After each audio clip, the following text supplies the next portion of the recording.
Welcome back to the Aman Podcast, the podcast that brings to you stories from Mecca during this sacred season. I am joined now by one of the pilgrims here who performed Hajj, and we are so delighted to have him. He is here to share his experience. Thank you so much for joining us. Introduce yourself to the audience, and what do you do for what do you do for a living? Assalamu alaikum everyone. My name is Basil Shehedeh. I'm resident in Saudi since now 16 years. I work for an elevator company's vertical transportation field. I'm the operation manager of new installation in that company. I was honored and blessed to have the opportunity to perform Hajj for this year. And I joined Hajj this year last Tuesday. And today we are on 2 days away from finishing this holy trip. That's amazing. And walk me through the steps or the journey from when you first got the got accepted into the Hajj, and when you stepped foot into Mecca. Walk me through the emotions from the beginning Yes. to Well, this very moment. I'll start from the moment that we decide to perform Hajj. That was early this year. And then we waited until they open the packages on Nusuk application. I thought that's the process would take more longer or be much more complicated, but it was seamless process. What I had to do is just go to the application once they have the package there, select the appropriate package for me, and book the trip. Then everything was booked. I started receiving the permit automatically from the system. I could see it on my app share, and everything was prepared. The Hamla where was registering, they created a WhatsApp group and they started giving us the religious advice on how to do what to do. And then they gave us the direction on where to join, how to join, what dates, if anyone is coming by airplane, then how to, what date to select. The date of movement, I traveled by car to Taif from Riyadh, where I originally live. And I had like 10 checkpoints on the way. And on the first one, they was asking me where I'm going. I'm going for Hajj. I told me, yes, I'm going for Hajj. And then they asked for my permit. There is a QR code where they need to scan to see my permit. And then everyone on the road was asking us to pray for them. And God bless everyone that's contribute in the successful planning and performing this Hajj. Then it was we reached to Taif, and then from there we joined our Hamla. They took us by bus. There it was a bit, they did not know that they need to take special permit from Mikat, where they need to do a check for all Hajj inside. Then we had to go wait on the checkpoint for half an hour, and then go back to Mikat, where they did the check, and then wait for another half an hour on the checkpoint until we get in. So then we get into Mecca, to Haram. Haram was very, let's say, seamless. We did Tawaf and Sa'i. And then we came to Mina. They took us back to Mina, where we stayed on our first day. Then the second day was sort of the day off. Was it your first time visiting the Haram? No, I visited the Haram many times before. Many times. But this is my first Hajj. Is it always the same experience whenever you are in the Haram? Well, Like I'm talking about like emotions wise. emotion wise, no, is completely different. I used to do Umrah, especially in Ramadan, where crowd wise is much more crowded, but emotion wise is, yes, we are doing it.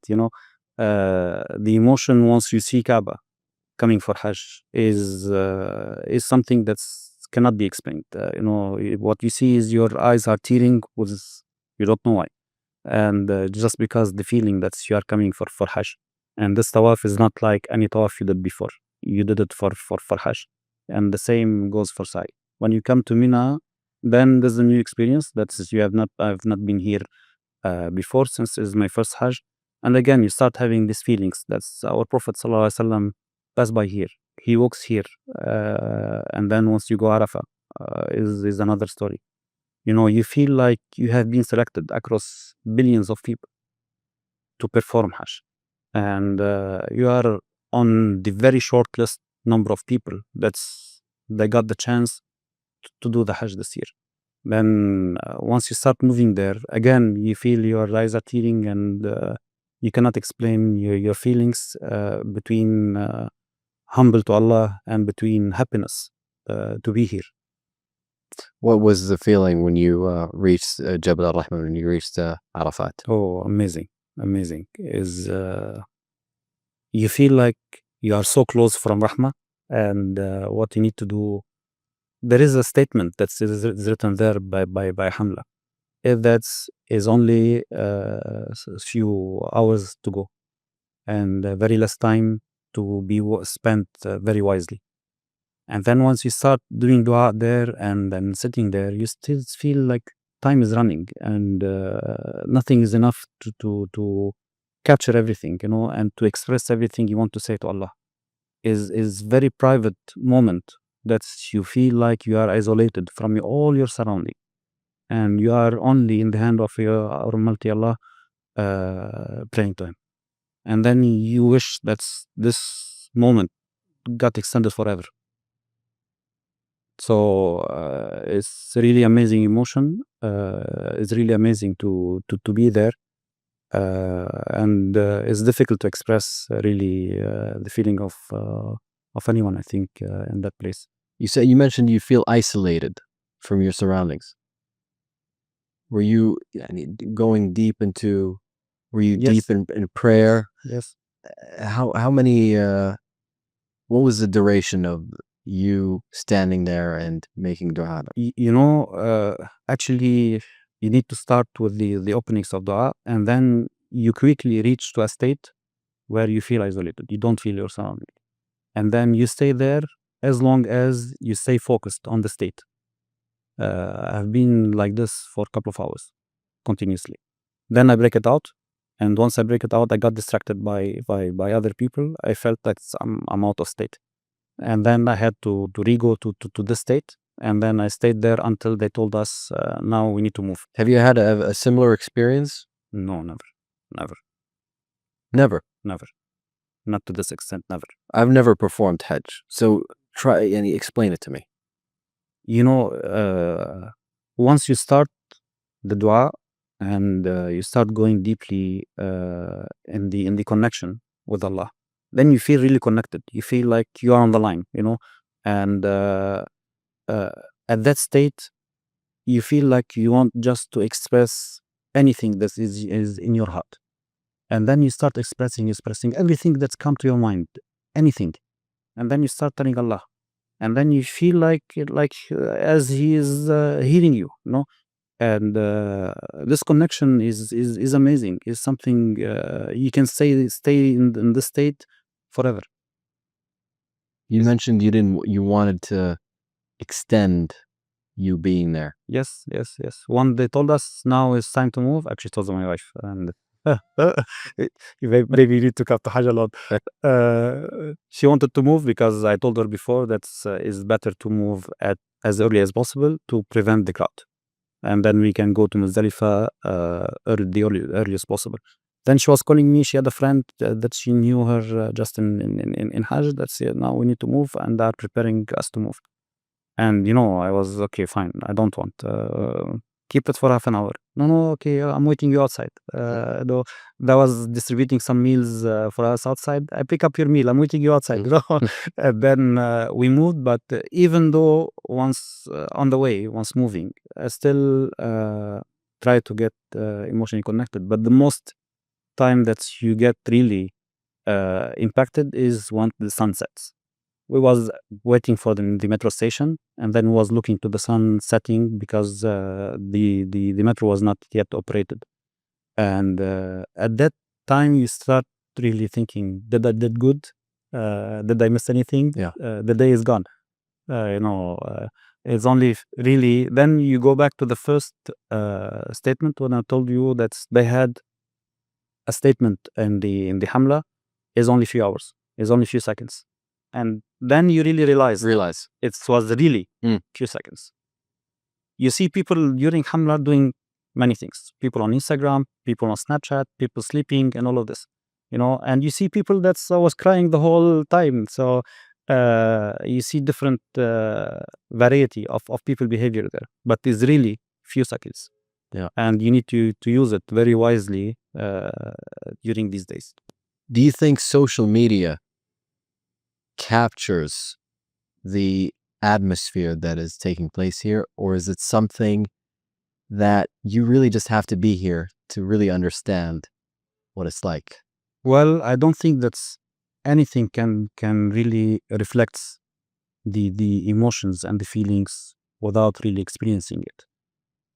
We used to see many things on social media, but is nothing like how you really feel it. Yeah. Once we went out from Arafah, and on the next day I was calling my parents, all the people I know, guys, you really need to come for Hajj. Yeah. You really need to come for Hajj. Yeah. Is something that's cannot be explained by simple words. You cannot really feel from social media. You can get touched, you can get attracted, but once you are here, is Totally different. Yeah. Talk about your walk from to Muzdalifah. well, Being in Muzdalifah. yes. From Arafah to Muzdalifah, we went out at, as I told you, just before Maghrib at 6. And then everything was like very well organized. The trip from Arafah to the metro station. Then we took the metro station to Muzdalifah, and then we took a small walk to our camp. That was 15 minutes or 20 minutes walking from the metro station. What is really impressive is how people take care about the elder people, how they take care about people with special need. You see, that's always the priority is given to the people on wheelchair, uh, and they have assigned special equipments like elevators, for example, to move these people as a priority and to facilitate their movement between different area that they need to visit. Uh, Again, I was hearing a lot before I come here. That's is very crowded. Leaving Arafah, and that's why I was selecting the first one to leave. Leaving Arafah is the most critical Hajj moments. Actually, it's two moments: the one to go out of Muzdalifah, and then the one to go out of Arafah. And the one to go out of Arafah because the whole 1.3 million this year will move out in the same time. So consequently, it is the most critical moment of Hajj. For me, it was something that was done without any issue, and it was like very normal. So what's one thing that you want to share about your experience? What's the one thing that really stands out to you throughout this whole entire thing? Well, beside the spiritual feelings out of this journey, what I would like to share is what I saw as organization of this event is not as simple as it is shown on TV or on social media. And then once you are here, because I work in vertical transportation domain, I can see urban mobility. And here you see mobility from complete different angle. And everything is very well organized. The season does not start on the 9th of Dhul Hijjah. It starts far early before, and the process is starting from receiving people in the airport until people leaving at the airport. Yeah. So all the facility, being logistics, being infrastructure, are prepared well ahead of the season. So I would like to thank everyone that's make this happening, and everyone that is contributes into the well-being of all pilgrims. You mentioned that you came here with your wife. Yes. Did this experience foster your connection with one another? How did it do you think your relationship has reached a whole new level after all of this? Well, as you know now, we are everyone in a camp. We are separated so far, so we have the time to think about each other, and we are moving with each other. And the good moments is where we see how we are counting on each other, how we take care of each other, and how we are always together while moving. Uh, of course, this trip, because I started this trip with her with the car, in the car. So it's sometimes also to spend together, far out of the kids, and of course, this trip help us to engage much more with each other. It, the whole trip is where you get separated from the whole world, and you focus on your spiritual Absolutely. area. But being with your wife here is also, you get the time to really Reflect. rethink, Yeah, yes, about the whole thing. definitely. Definitely.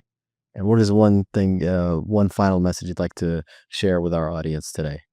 Well, again, I will tell them, please come, Mm. take the opportunity to come to Hajj, and you can see something completely different. And I would like to thank everyone that contributes and contributing into the safety and into the well-being of all pilgrims. So Mr. thank you. Basil, thank you so much for joining us on the podcast. We appreciate your time here. Thanks for sharing your story. And ladies and gentlemen, stay tuned for more fascinating stories here in the heart of Mecca in the sacred season. Take care, everyone. Have a good night.